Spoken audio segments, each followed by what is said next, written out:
Olá, seja bem-vindo ao canal Ica Triluna. Eu sou a Liran Creuri e hoje a gente está aqui no capítulo 6 do livro Wicca para Iniciantes, da Thea Sabin.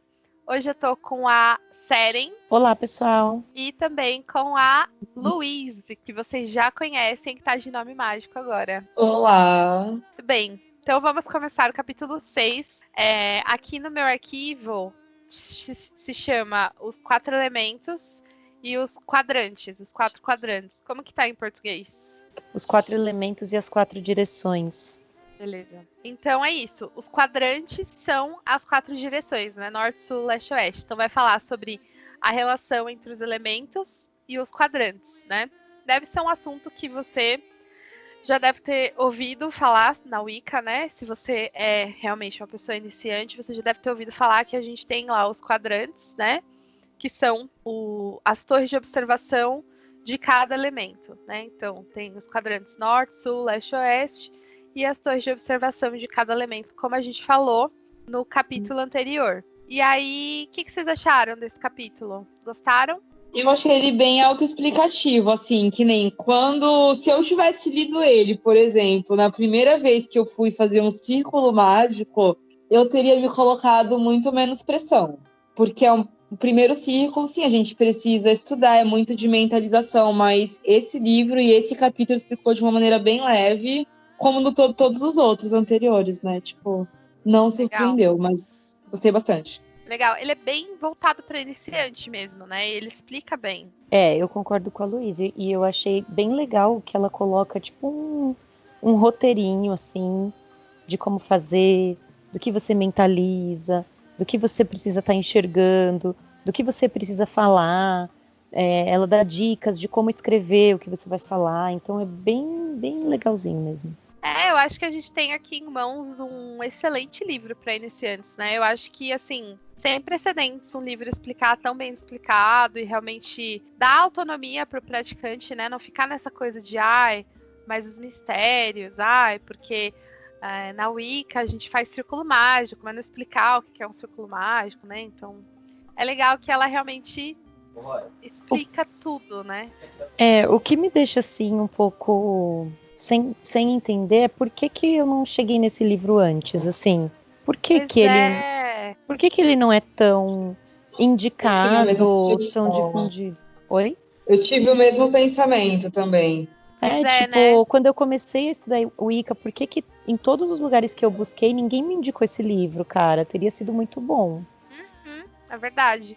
Então, e é engraçado, porque se você colocar no Google Wicca para iniciantes, talvez não seja a primeira coisa que aparecesse, né? Não sei, mas engraçado isso, né? É um livro que não foi difícil de achar, né? Tanto em inglês quanto em português. E para mim não faz sentido mesmo que ele não seja tão conhecido.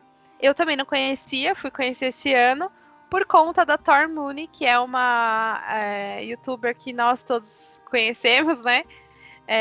Que é uma youtuber dos Estados Unidos, né? Uma sacerdotisa gardneriana que está fazendo um clube do livro lá sobre esse livro, mas até então eu não sabia que ela estava fazendo um clube do livro sobre esse livro. Como que foi? Eu estava assistindo os vídeos antigos dela e ela colocou lá um top 5, não sei se era top 5, de livros para iniciantes que ela indicaria hoje, né?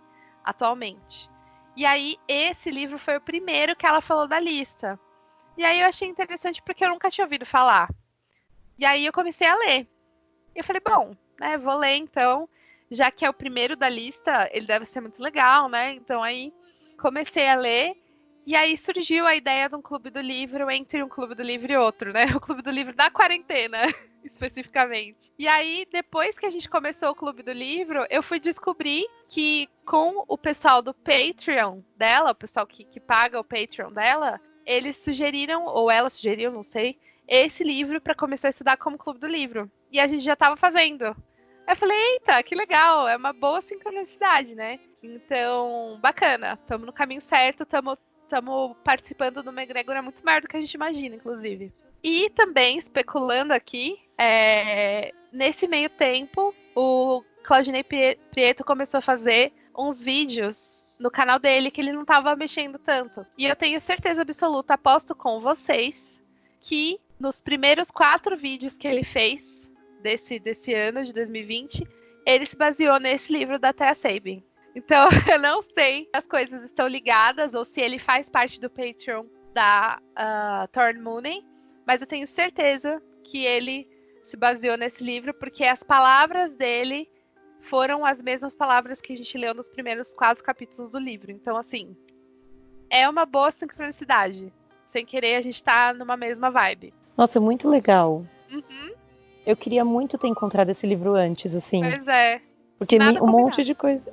Porque um monte de coisa você vai descobrindo meio que na falha, no erro, na tentativa e erro. E tem tanta coisa legal aqui, sabe? Que já dá pra você começar uma prática, assim, bem embasada. Sim, É total. um livro muito bacana. E hoje, né, a gente vai falar de elementos também, porque como a gente tá falando dos quadrantes, a gente tem que falar dos elementos também, que estão relacionados, né? E cada direção tem o seu elemento regente e também os seus elementais, né? Então eu pensei em, primeiro de tudo, perguntar para vocês qual que é o elemento que vocês têm mais afinidade. Fala, Luiz, depois eu falo. Eu tenho com ar. Beleza? Seren? Água em primeiro lugar e ar. Legal. Nossa, gente, é muito corvinal aqui, né? Eu também tenho... Todo mundo tem ar. Eu também tenho super afinidade com o elemento ar. Então, como a gente tá 50-50 aqui, né? Vamos falar então do elemento ar, que é o primeiro, né? E aí, Luiz, como Sim. você diria as características desse elemento? Diante do que eu li do livro ou da minha percepção, do que eu sinto, que parando para pensar não é muito diferente, mas o livro traduziu muito bem. A questão do ar e a maneira que eu trabalho com ele, a palavra que eu definiria é de flexibilidade, tipo, de mutação, não como a água, porque é alguma coisa que faz refletir, e novidades, mudanças. O ar, ele é leve e leva e transmite muita coisa. Então, tipo, eu como uma pessoa de ar, eu sou totalmente dominante do ar, a monotonia acaba comigo, eu tô sempre querendo... Inclusive, eu já comentei com vocês, tipo, se eu rasgar meu diploma e começar de novo. Esse lance de, tipo, ideias e coisas novas é muito entusiasmante pra gente, eu diria até que me move. E antes eu via, tem os seus prós e seus contras, claro, mas... gente, eu adoro o ar, é isso. Tipo, a leveza que o ar transmite, sabe? Sim, e ele tá referente a qual direção? O leste. Bem, Pensadores do qual a leste. cor do ar? A cor do ar? Isso. A cor eu não sei. Amarelo. Amarelo. Yes. Amarelo é o ar, verde é a terra, vermelho é o fogo e azul é a água. Isso. Dá uns apagões às vezes. Perfeito. É claro que no livro ela vai falar sobre essas e outras correspondências, né? No meu boss, eu tenho até, tipo, correspondências de deuses que são predominantemente do elemento ar. Então, assim, você vai montar a sua própria tabela de correspondência de cada elemento, né? E aí, claro, que tem umas coisas que são padrão, por exemplo, o ar sempre vai ser a cor amarela, e ele vai ser uma energia predominantemente masculina, porque ele é projetor, ele é uma energia que projeta aqui, né? Então, é uma energia muito ativa, e aí você vai criando ali as suas correspondências. A dica que eu dou para você fazer isso no seu boss é pular linhas. Parece besta, mas deixa pelo menos umas 2 linhas para cada item de correspondência, porque ao longo da sua jornada mágica, você vai encontrar mais correspondências. Então, pula a linha para você conseguir ir completando ao longo da vida, sabe? Porque No meu boss, Diga. eu tenho uma página para cada elemento. Uhum. Eu fiz uma página para cada elemento e eu vou fazendo uma lista. Então, tipo, ainda tem um pouco de espaço em cada um. Eu já escrevi bastante coisa, mas ainda tem um pouco de espaço. E aí, quando eu tava lendo o livro, teve algumas coisas que eu não tinha anotado e eu já passei para cá. Legal. As correspondências. Essa é a ideia. Então, até assim, coisas de horas planetárias associadas a, não horas planetárias, mas horas do dia relacionadas àquele elemento. Você vai encontrar ervas, incensos, planetas, virtudes, tipos de magia que se associam com aquele elemento, animais, né? Então você pode ir deixando as linhas aí para você organizar a página de cada elemento, né? E aí você pode decorar a página de acordo com o elemento, né? Usa sua criatividade, imaginação. E eu gosto muito do elemento ar, porque é como a Louise disse, ele é o elemento daquela... do início, e também daquela coisa que leva a gente, aquela força que nos leva, que nos move, né? E também da inteligência, né? Isso é uma grande parte do elemento ar, da sabedoria, da inteligência, da comunicação, da telepatia, da inspiração, das ideias. E aí é interessante que pessoas que gostam, que têm afinidade com o elemento ar, independente do elemento do signo, tá? Essas pessoas possam invocar o ar dentro de um círculo mágico, dentro de um coven, por exemplo, né? Se você estiver num trabalho de grupo, de coven, cada um que tem afinidade com o elemento pode invocar esse elemento, né? Então, é bem bacana, porque daí a pessoa consegue ser um melhor vetor daquele elemento, né? Num sabá onde tem pessoas que têm afinidade com fogo, essa pessoa pode acender as velas, né? Porque a chance de as velas apagarem com aquela pessoa vai ser menor. Então, essas pequenas coisinhas que fazem com que a gente torne cada ato mágico dentro da nossa vida, né? Então, legal. Quer falar do elemento água, Seren? Para mim, ele é muito sobre limpeza, sobre cura e emoções, né? Eu acho que ele rege muito a questão do nosso emocional, assim. Eu sou de peixes e o elemento de peixes é água, mas não é por conta do elemento do meu signo, não. É porque eu realmente sinto mais essa afinidade com a água. Eu tenho uma questão muito forte com o mar também, com o oceano, então eu sou uma pessoa extremamente emotiva também, então eu acho que tudo isso me remete à água, né? E qual a cor do elemento água? Azul. E a direção? Oeste. Legal. Ele é um elemento masculino ou feminino? E aí vocês podem argumentar sobre isso? Existe alguma polêmica em relação a isso? Que eu saiba, não. Eu sempre, assim, todos os lugares que eu estudei, eu sempre vi a água como feminina e a terra também, né? E o fogo e o ar como masculino. Sim. É interessante, né? Porque se a gente for parar para pensar, a questão da polêmica que eu quis dizer é porque se a terra é feminino e a terra precisa da água para que a semente cresça e floresça, cadê o masculino aí? Cadê a polaridade? Mas precisa do sol também, exato, né? Exato. Eu tava que esperando seria o fogo. falar. Ah, tá. Exato. E também precisa da respiração, né? Que é o ar. A água, nesse caso, ela também é feminina porque ela é como se fosse, entre aspas, nessa analogia, o leite materno, né? Então, a terra nutre a semente com o próprio cantinho dela e também com a água, que é a própria nutrição da terra. E aí, as duas energias femininas, né? Ele também é atrelado ao caldeirão, né? A água que está no caldeirão, o líquido que está no caldeirão, que traz a mudança, né? Que traz a transmutação, né? Por dentro do caldeirão, que é o ventre da deusa. Então tem toda essa simbologia também de ventre, de água, de rio, de morada, né? Muito bom. O que mais que a gente pode falar da água? Bom, ela também traz essa transformação, mas não de uma maneira tão... Não sei se é agressiva, não é bem essa palavra, mas tão... A transmutação, no caso, né? Mais do que o fogo, assim, mais lento, uma mudança mais menos tranquila, brusca, né? Vamos dizer assim, em relação ao fogo. Porque o fogo também é transmutação, né? Sim. Mas ele é o fogo, então ele é tipo aquele...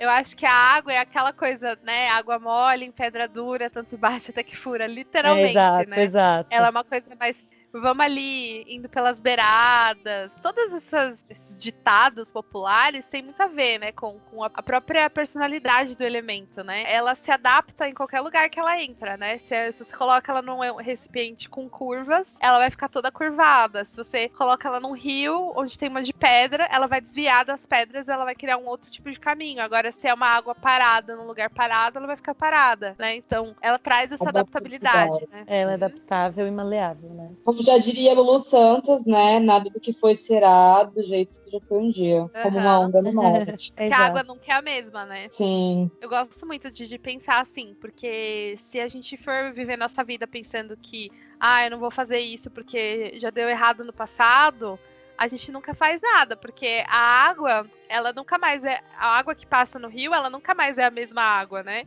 Porque ela tá Exatamente. correndo. Então a gente tem que ser água nesse aspecto. E a falta de água, talvez na nossa vida, vamos dizer assim, causa uma certa estagnação. Tipo, a gente pode até levar essa analogia para nossa vida, quando a gente tá muito parado, muitas inseguranças, o nosso rio interior a gente tem que fazer fluir, porque só a fluidez que faz a gente, tipo, abrir os caminhos. Sim. E quando a gente tá E sem até- água também, a gente tá meio seco, né? E até Sim. fisicamente, né? A pessoa que tá desidratada, ela se sente letárgica. É verdade. E no campo dos sentimentos, essa coisa seca, né? De você ser muito seco, literalmente, né, gente? Não tem outra palavra. Aquela pessoa que não sente nada, apática, né? Então, tanto no campo da biologia quanto no campo dos sentimentos, é muito interessante a gente entender esse equilíbrio dos elementos da nossa vida, né? O que acontece quando uma pessoa tá com falta de equilíbrio do elemento ar na vida? A falta do ar, eu acredito que ela fica muito estagnada, ela tem medo de mudanças. A pessoa que ela tem a falta de ar, qualquer coisa que fala assim, eu vou mudar, mudou a parede de cor, ela já tá assim meio que surtando. É aquele tradicionalismo, as coisas estão certas desse jeito, é bom continuar assim, é meio terra, sabe? Firme. A falta do ar dá um medo de novos começos. E acho que é a questão da reflexão também. Falta de inspiração, talvez, porque eu acho que eu sinto o ar muito inspirador para mim. Eu acho que eu consigo imaginar que o ar também está muito ligado às questões da arte, né? Música, essas coisas, né? Porque a gente ouve as músicas por ondas sonoras, né? E eu consigo associar a arte da música ao elemento ar, né? Então, como diria Nietzsche, uma vida sem música não teria sentido, né? Então, eu acho que o ar é muito importante pra gente nesse aspecto também. Essa questão da inspiração, como vocês falaram, né? E dessa fonte divina de inspiração inesgotável que é a própria música, né? Na parte artística, né, mesmo? Isso. Uhum. Existe uma teoria de Pitágoras que diz que a escala pitagórica de notas, que é algo que é usado até hoje, ela tem uma simetria divina na visão dele, né? Ela tinha uma simetria divina, no qual a construção das notas, da forma como ele preveu, faria com que a canção desse certo. Em contrapartida, se você não seguir a escala pitagórica, a música meio que dá errado, soa feio ou alguma coisa assim, né? Então, é até interessante. Ele faz muito essa associação de música, números, com entrar em contato com o divino. Então, E é faz muito todo interessante. sentido, com certeza. E aí, lembrando de tudo isso, né, dessas reflexões também, no livro da Marian Green, como é que chama mesmo? Magia Natural? Eu não tenho certeza, mas eu posso olhar aqui. Peraí que eu já te falo. Eu acho que é, mas olha aí. Naquele livro da Marian Green, que a gente sempre fala aqui, que eu acho que chama Magia Natural, ela fala muito essa questão de o que representa cada elemento. Ela tem uma tabela lá, que eu acho sensacional essa tabela. E nessa tabela, ela deixa para o leitor preencher, não tem resposta certa e errada, ela deixa para o leitor preencher o que cada elemento representa em tudo na vida, né? Então, assim, o elemento ar, aí tem lá desde ervas até, tipo, instrumentos, né? Você acha que um tambor, ele é ar, ele é fogo, ele é terra, ele é... E aí, assim, é muito bacana porque você começa a refletir sobre os seus hábitos diários, né? E em qual elemento você dá mais vazão e qual elemento você ignora mais, né? Então, eu como bruxa de apartamento, eu tenho certeza absoluta, sem sombra de dúvidas, que o elemento que eu mais ignoro é a terra, né? Então, como eu posso fazer para equilibrar esse elemento na minha vida, né? Meditação é uma coisa que eu faço que equilibra. E aí, a gente pode até já partir para a terra, né? Que eu acho que é o segundo elemento, assim, que eu teria afinidade por conta do signo, né?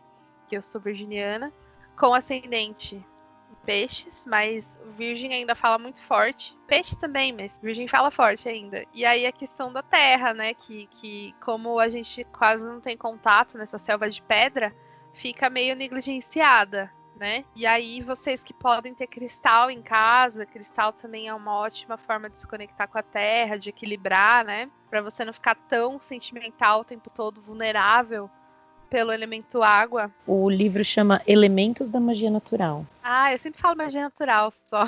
É. Elementos da magia natural, pode crer. É. Então, esse livro é muito bom, gente. Esse exercício que você falou de você pegar um objeto e pensar, né, tipo, se ele é fogo, se ele é terra, ela coloca também nesse livro a Thea Sabin. Então, voltando para terra. Terra. Para mim, eu penso terra, eu já penso tipo em estabilidade. Primeira palavra que vem à minha mente. Sim. E também um pouco assim, teimosia, porque meu marido é touro e ele é muito terra. Sim. Então ele é extremamente, tipo, sabe assim, fixado, assim. Essa coisa de você não querer mudar, né? Porque a terra ela é imutável, né? É. Até um pouco inflexível às vezes. Porque se você vai querer mudar a terra de lugar, você ocasiona o caos, né? Terremotos. Então, assim, a terra é fixa, não tem essa de ficar mudando, não.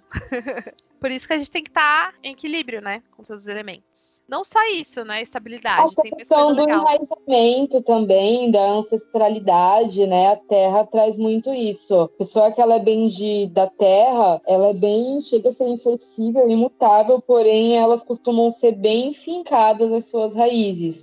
E isso, quando isso está bem trabalhado, é uma coisa bem legal, né? Porque a ancestralidade, ela vem e através disso, quanto mais fincado, mais a gente consegue se elevar. Então pode ser um belo pontapé inicial. A questão dos valores também, né? Quando a pessoa tem valores muito, muito éticos, né? E aí aquilo não muda, né? Porque não é só, sei lá, modismo, entre aspas, ou algo que a sociedade impôs, não, é um valor da própria pessoa, né? Então, se ela tem raízes muito enfincadas nas questões de ancestralidade, a pessoa de terra também pode ser muito ligada aos próprios valores morais dela mesma, né? Também tem a questão da abundância, né, gente? A terra, ela é fertilidade, abundância. Que cor? Verde. Ó, ao mesmo tempo. Qual que é a força? Feminina, masculina, dualidade? Feminino. Passivo. É aquela coisa, né, da terra que recebe a semente, que nutre a vida, que gere a vida e dá a luz, né, às plantas e tudo mais. É a nossa mãe terra, a nossa mãe natureza, né? Quando a gente fala de... Peraí, deixa eu fazer uma pergunta. Porque assim, eu não entendo absolutamente nada de tarô. No tarô, trabalha com os 4 naipes? Sim, cada naipe é um elemento. Ah, era isso que eu ia perguntar, porque acho que tem correspondência, né? Tem correspondência do tarô. Cada naipe é um elemento. Se você for levar... É que, assim, depende de cada tarô, né? Porque tem alguns tarôs que não consideram essa coisa dos elementos, ou porque aquela história daquele tarô específico não leva em consideração isso, né? Mas... se você... Levando em consideração o tarô de Waite, que é o tarô, assim, acredito que mais conhecido, que é aquele tarô, sei lá, tradicional. Eu não sei, pra mim ele é tradicional. Ele não é o de Marsella, mas ele é o Rider-Waite, né? Vocês sabem qual que eu tô falando? Eu não sei, porque eu não entendo nada absolutamente de tarô.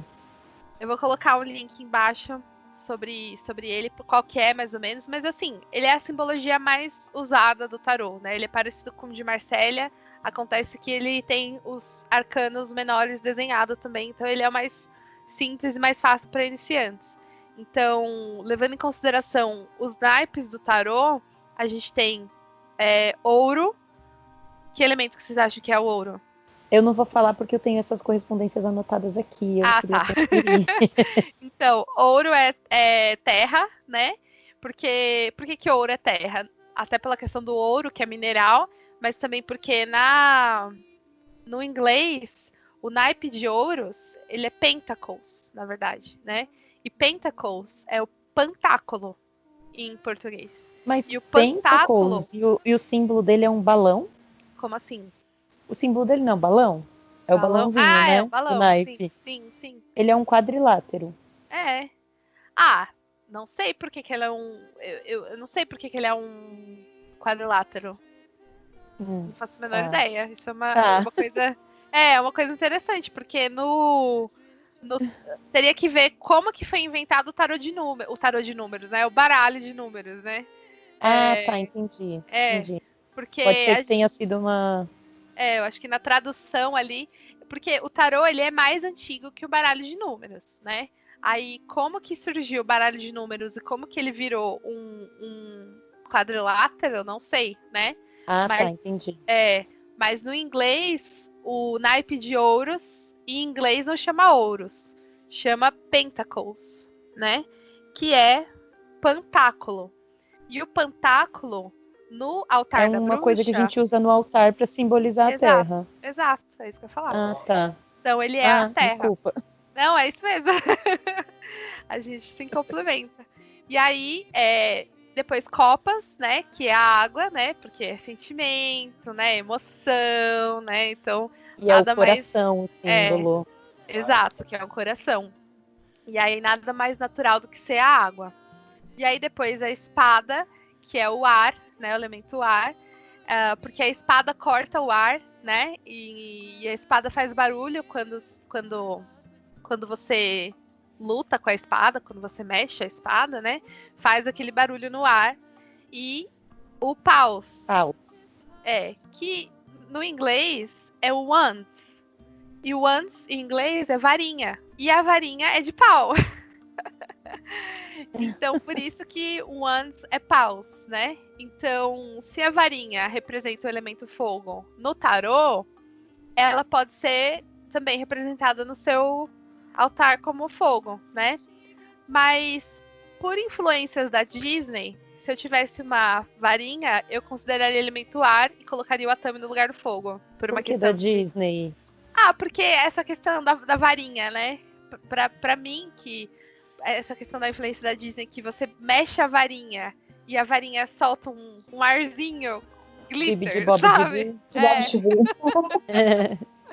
Sabe aquela arzinho que sai da varinha? Que não é um arzinho, né? É um desenho, assim, né?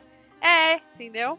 Essa poeirinha de fada. Então, eu acho que faz sentido essa questão do ar com a varinha, pensando todo esse subconsciente que eu tenho com a varinha, né? Isso vai de cada um, né? Com certeza. Beleza. Então, vamos falar do fogo, né?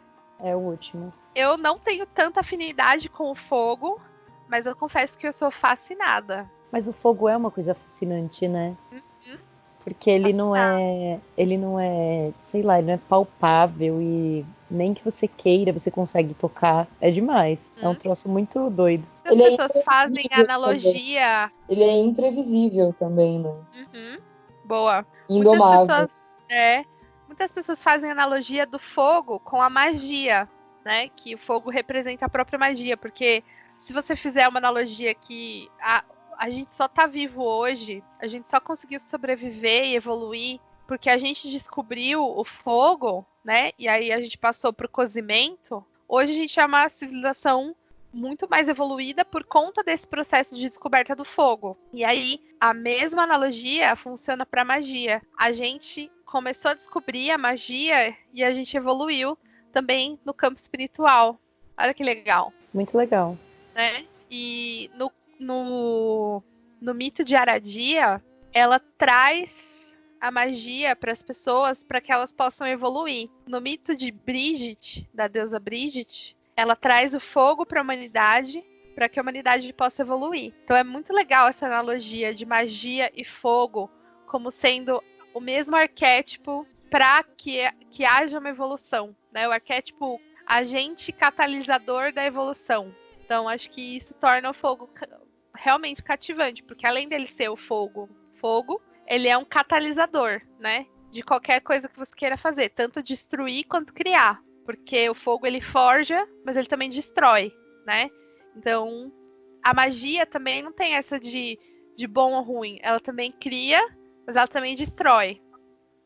Então, é muito legal a gente imaginar que tem essa analogia entre magia e fogo, e que não existe magia nem boa nem ruim, nem fogo bom nem ruim. Depende do que você vai fazer com ele. Perfeito. Mas ele bem trabalhado também tem aquela questão da chama da vida. A pessoa que tem bastante fogo é uma pessoa alegre, extrovertida, né? Tipo, tem aquela paixão, aquela intensidade. O fogo também tem esse aspecto super positivo. Bem bacana. E é uma energia feminina ou masculina? Masculino. Com certeza. Direção? É totalmente projetiva, né? Uhum. Direção sul. Uhum. E aí, quando a gente fala, uma E coisa a cor? que eu queria... E a cor, verdade. A cor Vermelho. vermelha. Quando a gente fala de gênero, ou energia, ou polaridade, acho que é muito importante que fique bem claro. A gente não tá, de maneira nenhuma, excluindo os agêneros, ou gender fluid, né? Pessoas que são fluidas nesse aspecto. Por quê? Os próprios elementos, eles se interpolarizam, né? Não existiria um elemento sem o outro. Ponto final. Não existiria um elemento sem o outro. Então, a mesma coisa a questão de polaridades, né? Se os elementos, eles se moldam uns aos outros, a polaridade também. A gente só categoriza polaridade feminina, polaridade masculina, por uma questão de projeção e passividade, que é o que a gente fala. Algumas energias são passivas por natureza e outras ativas por natureza. Por exemplo, se você pega uma semente, a semente não brota se não tiver o solo, né? Então, a semente precisa do solo. E aí, dentro do solo, ela vai brotar. Então, não é uma questão de gênero, por exemplo.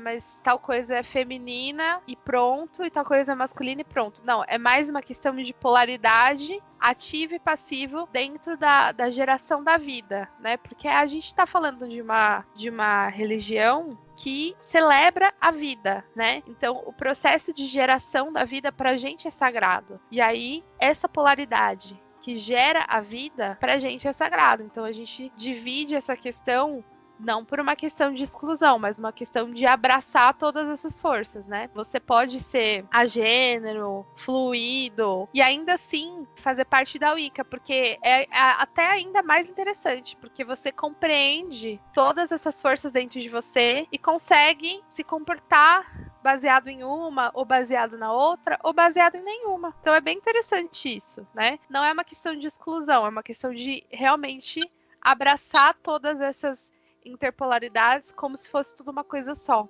Então, é interessante a gente entender que não tem essa diferença, né? Só para deixar bem claro que a Wicca ela não é heteronormativa, não existe isso. E muito pelo contrário, né? Eu acho que quando você entende essas polaridades e entende tudo isso, é uma questão que acaba incluindo todo mundo, né? Porque quando você percebe isso, tipo assim, eu sou mulher e sou heterossexual. Ok, mas eu tenho o meu lado masculino dentro de mim, como eu trabalho isso, como eu lido com isso, né?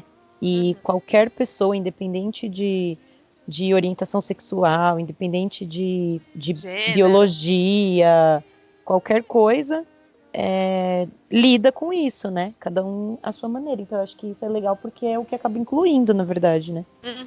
Exatamente. E aí no livro ela fala, né, de todos os elementos, ela fala dessas correspondências, dessas características de cada elemento. Então vocês podem ler lá, ela fala inclusive até das fases da lua, né? Então dá uma lida lá. Isso é uma coisa que eu nunca tinha visto. As fases da lua eu nunca tinha visto, eu anotei, Olha, eu acho assim, faz sentido? Faz sentido, claro, né? Mas não é uma coisa que eu levo muito em consideração, porque eu vou associar o elemento terra à fase minguante da lua, baseado em quê?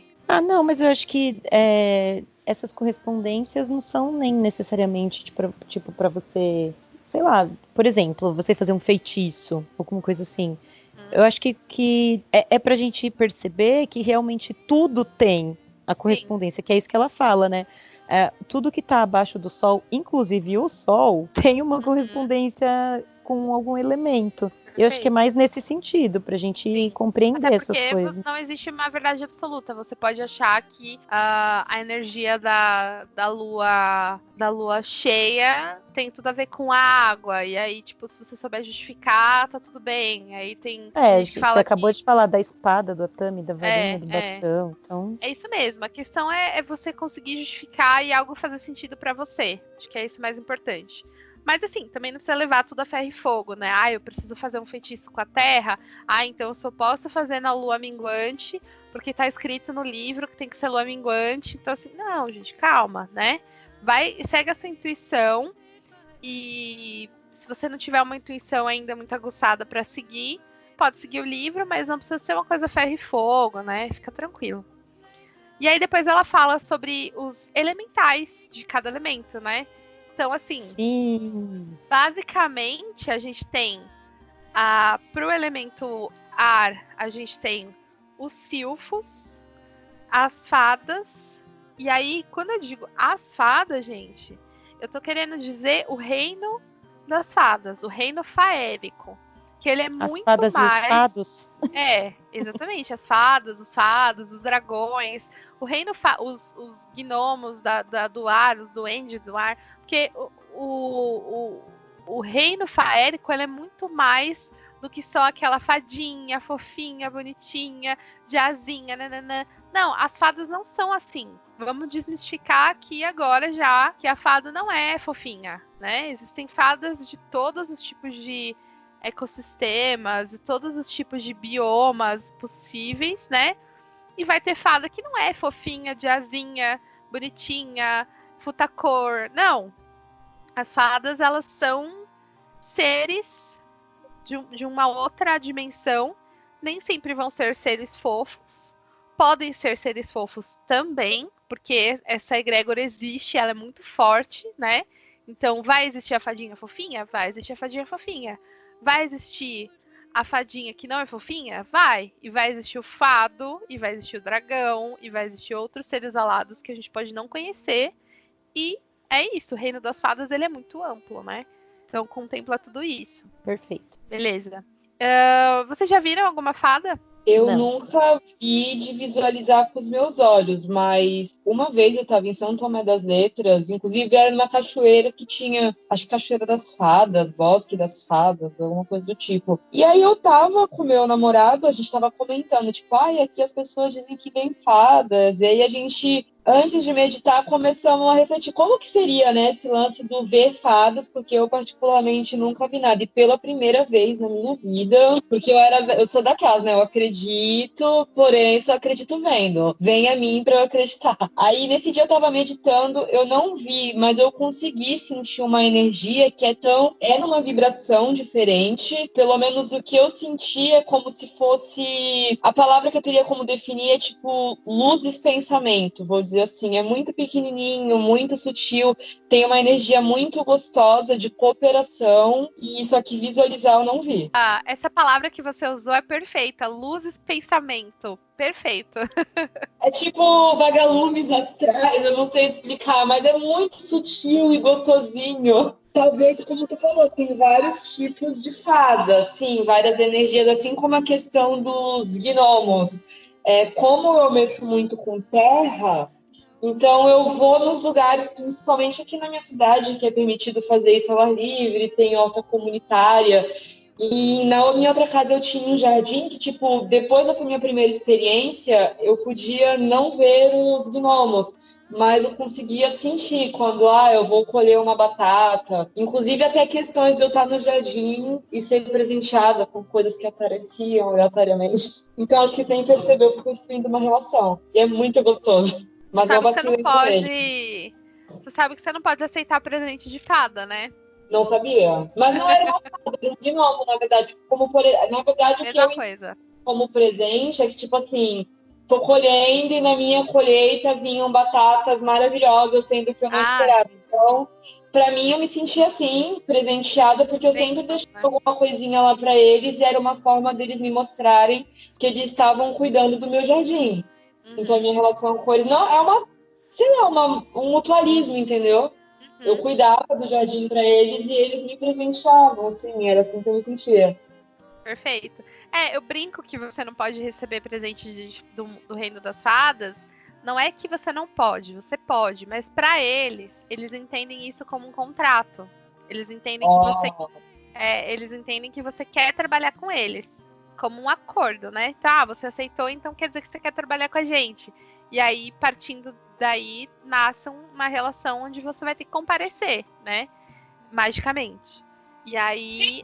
Eu assim, não dá pra dizer que é que nem como eles não são deuses, mas são criaturas que, quando você cria um vínculo com eles ficam chateados de você simplesmente sumir, né? Uhum.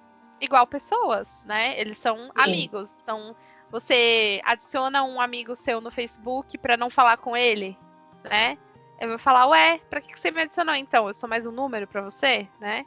Mesma coisa, o Reino das Fadas. Então, existe essa brincadeira, esse misticismo, mas eu acho que é bem real. Assim, as fadas me deram um presente, vou colocar no meu altar. Ah, você vai colocar no seu altar? Sem certeza? Que isso não é um simples presente, né? Colocou no seu altar, quer dizer que você aceitou o contrato, você aceitou a parceria. Então, legal. Então, vamos trabalhar então com eles aqui pra frente, né? Não é difícil, mas é como se você tivesse um amigo. Então, você tem que realmente, né, falar com seu amigo, agradecer seu amigo. Assim, agradecer não, né? Porque a gente agradece. Eu não falo pra Seren, obrigada por ser minha amiga, tá? A gente não fala obrigada pros amigos, né? Isso, inclusive, é uma coisa que existe na ética das fadas, que a gente não fala obrigado, né? A gente simplesmente age do jeito como a gente gostaria de ser tratado. Então, é bem interessante. E a questão das oferendas, né? Eu já vi... Oi? Que é muito louco que, às vezes, que nem se tu tá fazendo uma trilha, por exemplo, é impressionante que se você tem uma relação legal com os elementais, você não se perde. Pode acontecer a situação da natureza mais absurda, mas, tipo, parece que o caminho sempre vai se mostrando para você não se perder, você voltar em segurança, tipo, ser amigo do elemento. Bacana, né? Uhum. Eu sinto muito isso, essa conexão. Bem legal. Isso é legal.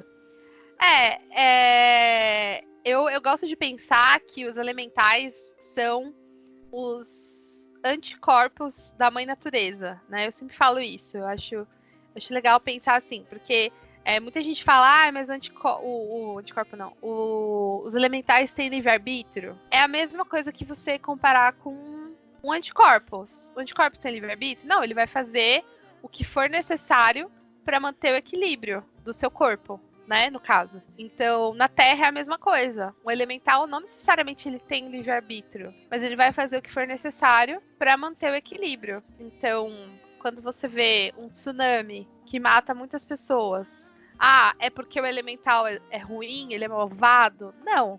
É porque é uma reação, ele está reagindo a algo que aconteceu com ele, né? Seja um aquecimento global, seja qualquer outra coisa, é uma reação ao que está acontecendo no qual ele tem que reagir. Não necessariamente ele queria matar pessoas, mas ele teve que reagir porque ele foi... É como se fosse uma mola.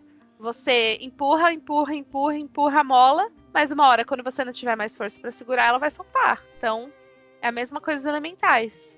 É quase como se fosse autodefesa. Uhum. Mas, assim, a gente ama os elementais. O brasileiro, no geral, eu acho que ele tem uma herança com os elementais muito forte por conta do nosso folclore, né?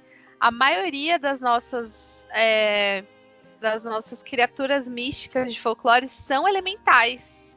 Ah, sim, com certeza. Né? Eu acho sensacional isso. A gente tem elementais pro fogo, a gente tem a curupira, a gente tem a caipora, que são elementais do fogo nossos brasileiros, né? O boitatá também.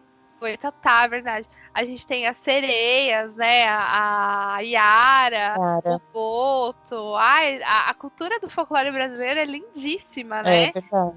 Aí, pro ar, a gente tem... quem? O Saci é do ar, não é?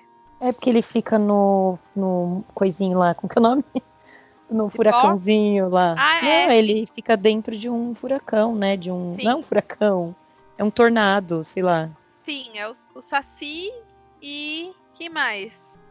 Do ar. Do ar? Poderia ser do ar? Eu acho que eu colocaria a caipora como da terra Hum, e não do fogo. tá, Porque a caipora é a protetora das florestas, né? tá. E o É, faz curupira. sentido. faz sentido. Curupira é o fogo, né? Porque ele tem o cabelo de fogo. Também. Nossa, a gente podia fazer um estudo disso daí, né? É legal, né? Nossa, isso é muito legal. Vamos colocar um post-it nisso daí. É, E da terra, você falou a caipora e. É, acho que a caipora seria da terra. Sim, mas a mula também é do fogo, não é?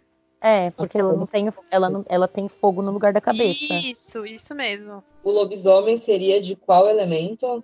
Boa pergunta. Boa pergunta. Eu diria terra, mas não sei. É, Né? Que é uma coisa bem lobo, né? Eu penso lobo bem terra. Legal. Muito legal. interessante. É. A gente tem o próprio espírito protetor da Vitória Régia, né? Aqui no Brasil, que é lindíssimo também, que eu consideraria da água. Não, e nosso Sim. folclore é muito rico, Yara. né? Então, eu acho que a gente tem. O brasileiro em si, a gente consegue ter um contato bem legal com os elementais, até por conta da Amazônia, né? Que é um coração pra gente, né? Se a gente buscasse mais conexão com o nosso folclore, que acho que indiretamente nós, como brasileiros, infelizmente acabamos até menosprezando, a gente teria muito mais respeito, até eu diria, com o povo da floresta, porque é de uma sabedoria, assim, o nosso folclore, as lendas e tudo mais. Tipo, não só esses são os que a gente conhece, mas tem tanta coisa legal naqueles lados da Amazônia, tipo, se a gente fosse a fundo, a gente aprenderia muito com eles. E Com imagina certeza. só você invocar para o seu círculo mágico esse tipo de elemental brasileiro. Imagina a força que não ia ter, gente. A força da Amazônia, tipo assim, da Imagina, nossa. Que poder, né? né? Porque a gente tá muito mais perto dessa egrégora, né? Então, tudo bem que a egrégora de você chamar salamandras, silfos, dríades, ela é muito forte porque todos os icanianos e bruxas naturais fazem isso. Mas imagina você chamar pra dentro do seu círculo mágico Caipora, Curupira, Saci, Yara, o baile todo. Imagina só. Claro que daí você ia ter que chamar também deuses correspondentes a esse panteão de linha de pensamento, né? Você ia ter que chamar ali Tupã, né? Já E aí, sim. isso. Então aí você faz de acordo, né? Porque não dá pra você chamar elementais do hemisfério sul e deuses do hemisfério norte que nunca tiveram contato. Não faz sentido, né? Bem doido. Legal. Mas é isso. Nessa parte do livro, ela fala de você experienciar os elementais, de você ir pra fora, né? Você curtir os elementais. E aí, quando a gente fala de elementais, eu entendo que todos os elementais vibram numa mesma energia, né?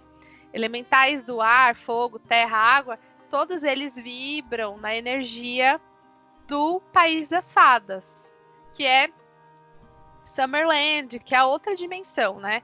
Acho que todos os elementais vibram nessa mesma energia. Acho que não tem uma separação de elementais do ar vibram numa energia X, elementais do fogo Y. Não, porque todos eles estão na dimensão etérea, a dimensão éter, que é o quinto elemento, que é o espírito, né? Quando a gente fala do quinto elemento, que é o espírito, ele está dentro de nós, mas ele é a nossa porta de acesso ao portal para que a gente consiga acessar as outras dimensões, né? Porque a gente tem a faísca divina que nos possibilita transitar entre as dimensões. E aí tem os elementais do ar, a gente já falou, né? Do fogo, tem as salamandras famosas, né? Acredito que todo mundo que tem um caldeirão já viu uma salamandra, né? E aí, claro, né? Eu acho que para quem tá começando, não é que você vai ver um lagarto, uma salamandra, um lagartinho em formato de fogo. Não é que você vai ver um lagarto no fogo. Não é isso. Mas a chama do fogo, quando ela é aquela imprevisibilidade que a Luiz falou, né? De você ver a chama do fogo, ela vai para um lado, ela vai para o outro, ela, né? Esse brincar do fogo são as salamandras, esse sibilar do fogo, né? Então não é que você vai ver um lagarto mas existe o animal salamandra também, né? E aí ele é equivalente ao elemental salamandra, porque o movimento é parecido. Aí, mudando pro elemental da terra, a gente tem as dríades e os gnomos e os duendes da terra, né? Eu falo gnomos e duendes da terra porque podem existir gnomos e duendes de todos os elementos, né? Igual as fadas. E aí, os gnomos e duendes da terra, eles são realmente os protetores da floresta, as dríades são as próprias, o espírito das árvores, né? Então, dizem que quando você planta uma árvore, você faz amizade com uma dríade, né? Você tem uma dríade como amiga. E aí acontece isso mesmo, você vai pra floresta, você não se perde, porque as dríades te ajudam a achar o caminho, né? Isso, a gente tem até o testemunho da própria Luísa, que como ela faz plantação lá na horta, ela tem essa amizade aí com as dríades automaticamente, né? A gente Legal. é impressionante, assim, de verdade, se eu não vivenciasse na vida, eu não acreditaria tanto que eu nem lia muito sobre elementais. É que começou a acontecer comigo, principalmente na época da faculdade, que a gente fazia trilha, nananã, e nossa, sinal, assim, é muito palpável, muito nítido a energia que eles é como um agradecimento por estar cuidando da mãe da natureza. Tipo, não sei explicar, mas é muito gostoso. Lindo. E aí, os elementais da água são as sereias, as nereidas e as ondinas. E os tritões. Claro que, assim, eu tô falando gênero, mas você pode ter sereias, você pode ter nereidos, você pode ter ondinos, enfim, isso não importa, tá? As ondinas são aquela espuminha que você vê na onda, sabe? Aquela onda, e vem a onda e ela acaba na espuminha. Aquela espuminha, isso, aquela bruma, aquela espuminha são as próprias ondinas. Então, você consegue ver, mas você não consegue tocar, porque você vai pegar a ondina não é tocável, ela se desfaz, né? Você só consegue ver ela quando ela tá no mar, você não consegue... Engraçado isso, né? Você não consegue pisar nela, você não consegue pegar nela, você não consegue tirar uma foto, porque demora pra ela some quando a onda quebra, né? Enfim, é muito interessante. E aí é isso, né, gente? Tenha um contato com os elementais, mas não força amizade, né? Seja uma pessoa decente com o meio ambiente, que automaticamente você vai estar tendo contato bacana com os elementais, né? E aí depois ela para falar dos quarters, né?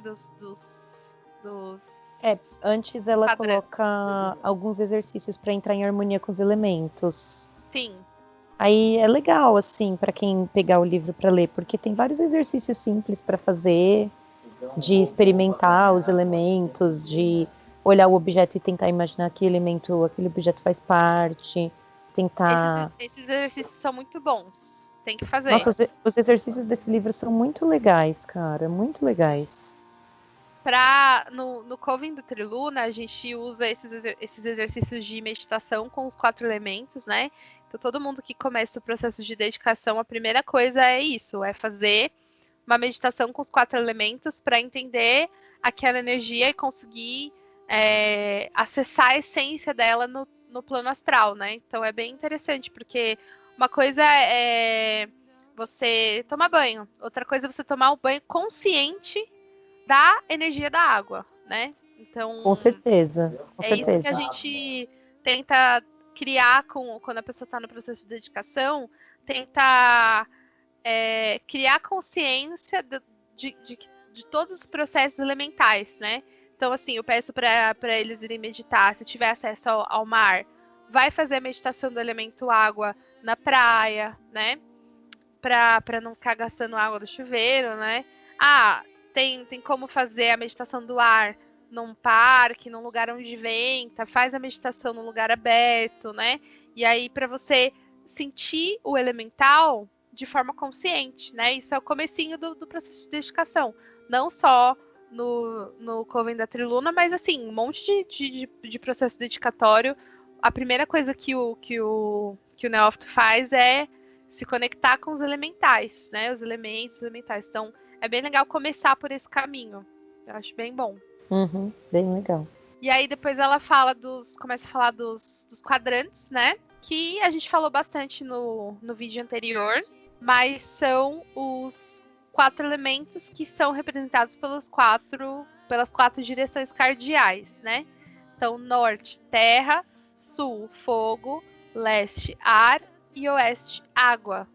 E aí, cada ponto cardeal tem um guardião, que a gente chama de guardiões da torre de observação do elemento tal, né? Então, a gente tem guardiões da torre de observação do norte, que guardam os elementos da terra. Guardiões da torre de observação do sul, que guardam o elemento fogo. Guardiões da torre de observação do leste, que guardam o elemento ar. Guardiões da torre de observação do oeste, que guardam o elemento água, né? E aí, quando a gente vai fazer o nosso círculo mágico, a gente chama esses guardiões, né? A gente chama esses quadrantes, a gente abre um portal, né? Entre o nosso círculo e a torre de observação. A gente abre um portal e aí, por esse portal, é que os elementais podem entrar no nosso círculo mágico. E aí, a gente pode abrir o portal de várias maneiras. Quando eu comecei, eu abria como se eu estivesse abrindo uma cortininha, né? Eu tava lá no círculo, aí eu pegava uma bússola, ou sabia onde era o cardeal, virava pro ponto norte, e aí abria uma cortininha e falava a invocação para chamar os elementais do norte. Aí virava pro sul, chamava, virava pro, né? Não nessa ordem, mas hoje em dia Eu ia falar não que ela abro ensina com o pentagrama, né? Isso que eu ia falar.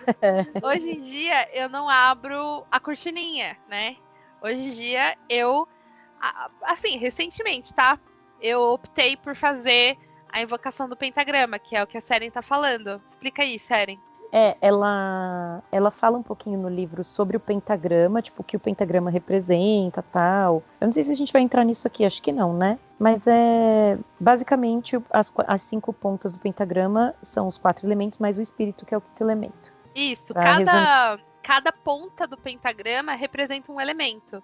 Aí você pode colocar lá no Google, pentagrama, elementos. Aí você vai ver que a ponta de cima é o espírito e assim sucessivamente. E nesse livro tem também, né? E aí ela coloca, você vai desenhar o pentagrama no ar de acordo com a direção que tem aqui no livro. Então, tipo, ela ensina qual é a direção de cada elemento para você invocar e qual é a direção de cada elemento para você banir. Aí ela até fala que não gosta muito dessa palavra banir. Eu achei super legal isso daí, porque... Sim. Tipo assim, você invoca o elemento, né? Você convida o elemento. Aí depois você bane ele. Tipo, ela falou que não gosta muito dessa palavra. Pra mim, a gente só bane coisa ruim, né? Ela prefere dispersar. Em português, ela foi traduzido como dispersar. Tá certo. O elemento. Eu gosto de falar de despedida. Também. Ela falou, aqui em português traduziram, você pode chamar de pentagrama do olá e pentagrama do tchau tchau. Aqui tá hello and goodbye, sim. Mas é legal que depois ela fala, mas isso soa muito menos misterioso ou excitante, né? Então... Sim. Verdade. Eu gosto de chamar de pentagrama de invocação e pentagrama de despedida, né? Eu falo banimento na minha cabeça, mas eu entendo que é uma despedida, né? Porque a gente não tem aquela despedida frase... bem melhor. Aquela frase, né? Feliz encontro, feliz né? despedida. Exato. Então, eu entendo que para quem tá começando, essa questão de usar os pentagramas de invocação para abrir a janelinha do portal, eu entendo que possa ser difícil. Eu nunca usei. Porque você vai ter que olhar, você vai ter que invocar olhando no seu livro das sombras, né? Você tem que estar com o livro das sombras na mão esquerda e tá traçando pentagramas de invocação na mão direita com a Tami. Então isso exige muita concentração, né? Mas tem uma lógica, não é tão difícil assim quanto parece. Acho que mais importante é você decorar a visualização do pentagrama inteiro na sua cabeça. Então se você fechar o olho agora, você sabe qual ponta tá qual elemento? Eu não sei. Então isso é uma coisa interessante pra gente, entre aspas, decorar. Porque isso vai fazer o processo ficar todo automático, entendeu? Porque quando a gente sabe o que tem em cada ponta, a gente sabe que a regrinha é: eu vou puxar a invocação pelo ponto oposto. Entende? Então, por exemplo, a água, ela tá no ponto direito superior do pentagrama. Como se fosse o bracinho. Isso, o bracinho direito do pentagrama. Isso, muito bom. Se fosse o Bracinho, a perninha e a cabeça. Isso, o homem vitruriano, né? Perfeito. Isso. Então, pensa no homem vitruriano. O bracinho direito do homem vitruriano é o elemento água. Se o elemento água tá aqui, na direita, eu vou puxar a invocação do elemento água da esquerda para a direita. Porque eu tô indo em direção a ele. Entende a lógica? Eu tô indo em direção a ele. Aí tá. Qual o próximo traço? Pela lógica, não tem como eu subir. Não, se você conseguiu fazer o primeiro traço, os outros saem. Isso, exatamente. Então é interessante para o neófito também pensar nisso, sabe? Racionalizar esse processo primeiro, até que ele fique automático, né? E você pensar, bom, se a água tá na direita, eu vou puxar a invocação da esquerda para a direita. Se o ar tá na esquerda, eu vou puxar a invocação da direita para a esquerda. E aí eu sigo o restante dos pontos. E aí, para banir... Aira, Oi. O do ar e o da água, eles são invertidos, né? Sim. É o mesmo. Então. Para invocar o ar, é o mesmo que você usa para banir a água. Mas eu não consigo pensar assim na minha cabeça. Não, é diferente. Mesmo sim. É o mesmo movimento. É o que eu tô querendo dizer. Ah, tá. Eu não consigo pensar assim, senão eu vou me embananar. Você começa do mesmo ponto, é isso que eu tô querendo dizer. Isso. Na hora de banir, eu gosto de pensar que eu vou começar da onde eu tô. Tipo assim, tá. Eu vou despedir do elemento ar, mas o elemento ar já não tá aqui. Então eu não preciso ir da direita para a esquerda, que daí eu vou estar invocando. Se ele já tá aqui, eu vou partir do ponto de partida do ar para a direita. Faz sentido? É bem complicado, mas faz. Na minha cabeça faz muito sentido explicar dessa forma, sabe? Tipo assim. É que também eu acho que se você estivesse desenhando e a gente vendo, seria mais eu tô fazendo fácil. assim com os braços, é que vocês não estão vendo. A gente tá vendo tudo. Então, quando você tá se despedindo do ar, você vai do ponto ar, que é a esquerda, para o ponto da direita. Você tá indo embora, tchau. Né? Você tá fazendo tchau com a mão. Tchau, né? Digamos assim. Então, você tá indo assim. E aí, assim sucessivamente, entendeu? Então, eu acho que vale a pena a gente saber, fechar o olho e saber onde que tá cada elemento em cada ponta do pentagrama. Então vamos fazer um exercício. Feche todo mundo o olho aí. A ponta lá de cima do pentagrama. Qual elemento? Espírito. É a única que eu sei. Isso, muito bem. Mas pode usar a intuição, não tem problema. Vamos lá. O bracinho direito do pentagrama. Qual elemento? É o ar, né, que você falou. Água. O direito? Direito. Ah, o direito é água. Isso, direito é água. Tá bom. E o esquerdo? Ar. Ar. E aí agora tem que ter uma lógica pra gente acertar esses dois de baixo, tá? Vamos pensar qual a lógica. Se no braço direito eu tenho a água, qual é o contrário da água? O fogo? O fogo. Então, embaixo, no pezinho direito, o que eu tenho? Fogo. Fogo. E aí, vamos pra mãozinha esquerda. Na mãozinha esquerda eu tenho... Terra. Que eu tenho? Na mãozinha esquerda. Na mãozinha esquerda. O ar. Isso. Qual é o contrário do ar? A terra. A terra. Então, no pezinho esquerdo eu tenho... No pezinho esquerdo eu tenho a terra. Exato, pronto. Decorado. Ah, pronto. Ah, sim. Foi fácil. Não, mas olha que bonitinho, não tem uma lógica? Tem. Eu vou tentar melhorar essa lógica, então. Com que mão você bebe água? Direita. Beleza, se você é destro, né? Então isso funciona para destros. Com que mão o guitarrista faz o solo? Com a esquerda? Com a esquerda. A música é qual elemento? Ar. Por isso que o ar tá na esquerda. Tá. Eu acho que é interessante a gente criar essas associações. Pra lembrar, né? Pra lembrar. Quando a gente começa as coisas, a gente começa com o pé Direito. O direito é qual elemento? O pezinho direito? Fogo. O fogo. Por que eu falei isso? Quando a gente começa as coisas, a gente começa com o pé direito. Porque o fogo é o elemento do ímpeto. Então, todo mundo fala, vamos começar com o pé direito. Então, é o elemento do fogo, é o ímpeto de começar as coisas, né? Quando você começa uma corrida de Fórmula 1, antigamente, o que eles faziam para começar a corrida? Não sei.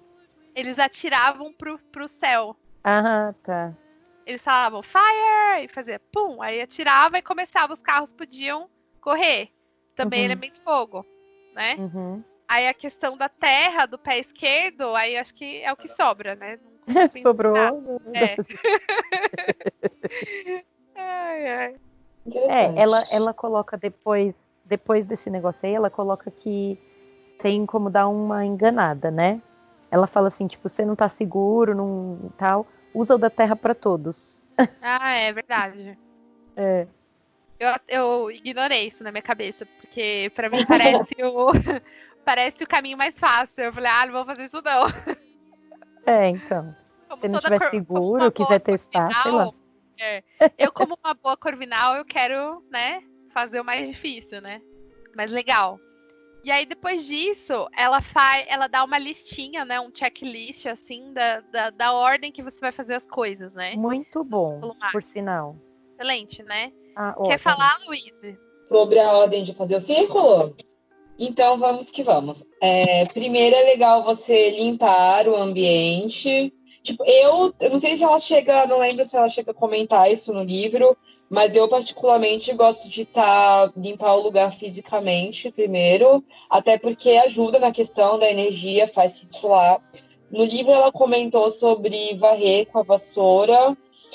Desde que me mudei, eu tô sem vassoura, gente. Então eu tive que fazer uma adaptação aqui. Eu tô me adaptando limpando mesmo o ambiente fisicamente. E aí eu defumo, que é um dos passos que ela fala no livro.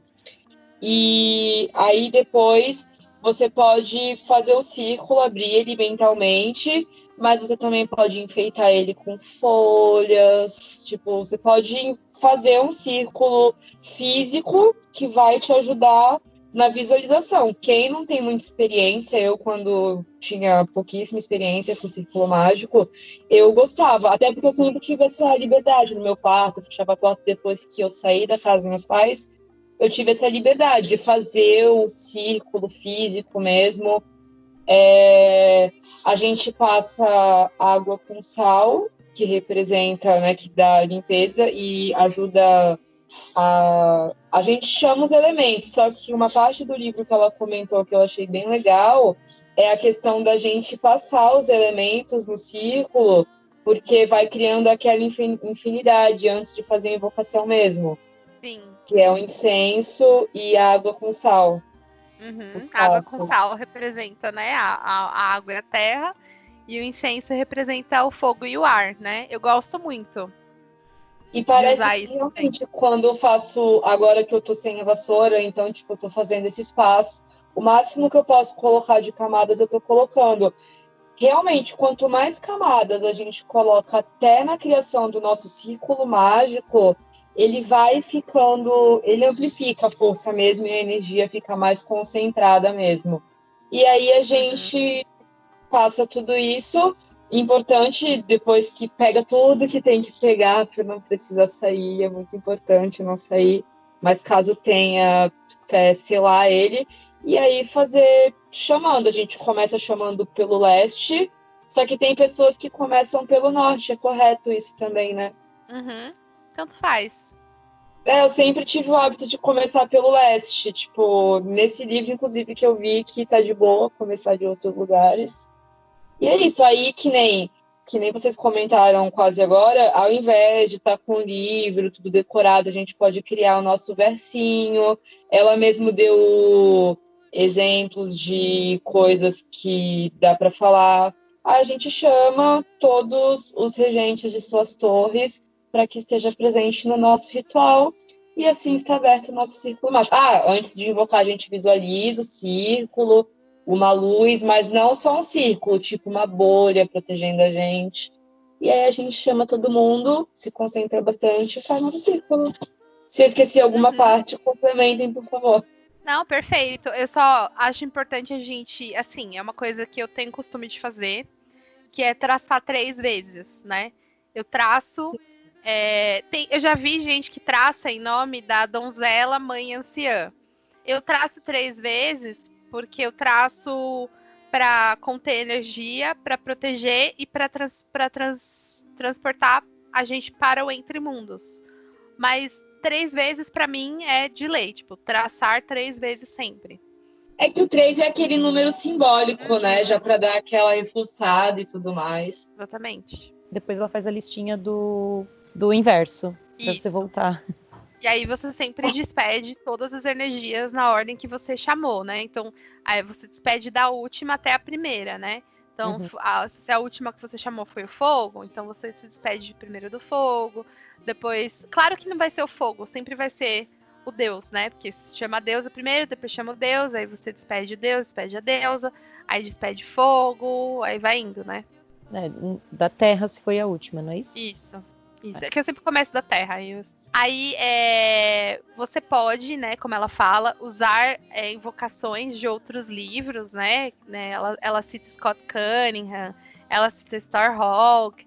Eu gosto muito da Starhawk, mas ela tem um trabalho mais voltado para Coven, né? Eu gosto muito do Scott Cunningham porque ele tem um trabalho mais voltado para o solitário. Mas acho que quando você se sentir confortável, acho importante você criar as suas próprias palavras. A menos que você esteja num coven, né? Porque quando você tá num coven, todo mundo, a ideia, né, é que todo mundo use as mesmas palavras. Se vocês estiverem individual ou se vocês estiverem no mesmo lugar, mas se vocês tiverem que celebrar algo separados, a ideia é que vocês ainda assim usem as mesmas palavras, que tenham o livro das sombras do coven, porque essas palavras que vocês vão falar todo mundo a mesma, de invocação, de despedida, cada vez que vocês celebrarem juntos ou separados, ela vai reforçar a própria egrégora do Coven. Então é interessante, quando vocês estiverem em trabalho de grupo, ter os mesmos textos base para fazer as coisas, né? Que é o que a gente faz no Triluna e dá muito certo, porque cada vez que a gente faz a invocação, ela vai aumentando de poder, né? E eu compartilhei ela com vocês, então se sintam-se à vontade para usar. É uma egrégora muito gostosa e é uma invocação que dá muito certo, assim. E aí ela finaliza o capítulo falando da pirâmide da bruxa, que a gente já falou aqui no canal. Tem o vídeo lá da pirâmide da bruxa, mas ela associa a cada elemento, né? Então, vou falar do sul. Quem começa a falar do leste? O leste é o saber, é o ar. É porque é a parte que tá ligada ao conhecimento, eu acho que faz todo sentido, né? Uhum. Se o ar é Só pra quem não sabe o que é a pirâmide da bruxa, que eu esqueci, né, de fazer essa introdução. A pirâmide da bruxa é o seguinte, ela é um dogma, né, que a gente segue, que é que a gente tem 4 verbos ali que regem os nossos fazeres, né? Então, a gente tem o saber, querer, ousar e calar. E aí, cada verbo também representa uma etapa dentro do ritual, uma etapa dentro do seu feitiço e uma etapa de vida. É que nem aquele lance da lei da atração, que tem 4 regras também. Tipo, você vai querer aquilo, aí você vai visualizar, aí tu vai ficar pensando, tipo, tem um tempo para a lei da atração agir. É um exemplo que eu tô dando. E aí, às vezes, quando tá isso aqui, tu tem que manter a tua mente sintonizada naquilo que você quer, mesmo que você não receba de imediato. Tu tem que manter para continuar dando aquela programação pro universo. Então, às vezes, o querer é o querer continuar confiando. E porque, por exemplo, vou fazer um ritual, eu quero um emprego. Vou dar um exemplo bem chulo. Você tem que mostrar pro universo que você realmente quer aquilo que você ousou fazer magicamente, procurando um emprego, né?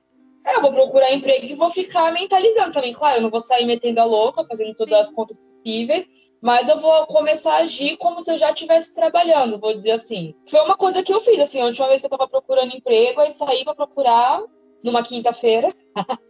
E joguei pro universo e, tipo, agora eu vou começar a programar minha rotina como se eu estivesse trabalhando. Ou seja, eu vou começar a acordar cedo, vou começar a organizar minhas comidas no final de semana e vou emanar pro universo. Eu vou continuar querendo aquilo, mesmo depois de eu ir lá e fazer. Sim, também Porque faz eu não posso- sentido. Faz sentido. Uhum. No em português, ela fala aqui no querer. Uhum. Aqui é o lugar onde você se pergunta se tem foco, força e convicção para continuar e perseverar em servir a um propósito maior. Uhum. Tipo, o ato do querer é realmente o jogar pro universo. Agir como tal. Não adianta a gente só falar quero e tá, e aí, o que eu tô fazendo para ter? É querer e querer intrinsecamente de dentro da nossa alma. Eu vou desejar, eu quero muito isso e refletir sobre isso. E o querer tá na direção do oeste, correto? Uhum. Que é a água. Do conhecer a própria vontade. Autoconhecimento, exatamente. Uhum. Quanto mais me autoconheço, mais eu sei onde quero estar, para onde quero ir, onde quero chegar. É o lugar, tipo, na questão de agora eu vou parar, vou me situar, vou focar, decidir aquilo que eu quero e trabalhar para que isso aconteça. Eu acho que aquela explicação que eu tinha dado antes de começar a fazer como tal já traduz bem o querer. É querer e colocar a mão na massa intrinsecamente para que aconteça. Sim. E aí o calar eu acho importantíssimo, porque que representa o norte, né? Você não pode fazer feitiço e ficar falando para as pessoas que você fez, né? Por mais que você queira, né? Nossa, a coisa aconteceu e você tem aquela tentação. Nossa, eu quero contar pro meu amigo que foi eu que fiz isso acontecer, né? Tá todo mundo vendo que tá acontecendo e fui eu que fiz. Não conte. Não No conta. começo foi o mais difícil para mim, o calar, porque dá vontade de gritar aos quatro cantos, não dá? Nossa, eu também. E a gente não se aguenta, né? Mas assim, não conta, não só por isso, tá? Mas por uma questão de proteger a tradição, né? Porque muitas bruxas morreram para que os segredos ficassem entre nós, né? Então não é legal a gente ficar expondo as coisas, expondo a magia, porque aí você vai procurar sarna para se coçar e você vai ter gente falando para você, então já que você faz isso, fala os números da loteria aí, sabe? Então, assim, não vale a pena. Você vai receber esses tipos de comentário, você vai receber comentários do tipo, como você sabe que é real? E aí você vai ter que explicar, e aí a pessoa nem tá interessada, ela só quer te testar. Então, assim, não vale a pena. Verdade. E é isso, né? Finalizamos aí o capítulo 6. E muito bacana. Bem bacana. A gente conseguiu, né, falar sobre muita coisa. E no próximo capítulo, a gente vai falar sobre os deuses. Nossa, a gente vai ficar 3 horas falando. Então é isso, gente. Se você tá ouvindo a gente pelo YouTube, a gente tem também o podcast no Spotify, no iTunes e em outras plataformas, tem no Google Podcasts. E aí tem também no Instagram, o Instagram do Icaterluna. Segue a gente lá, compartilha, dá um like se você gostou. E até o próximo vídeo. Blessed be! Blessed be! Blessed be.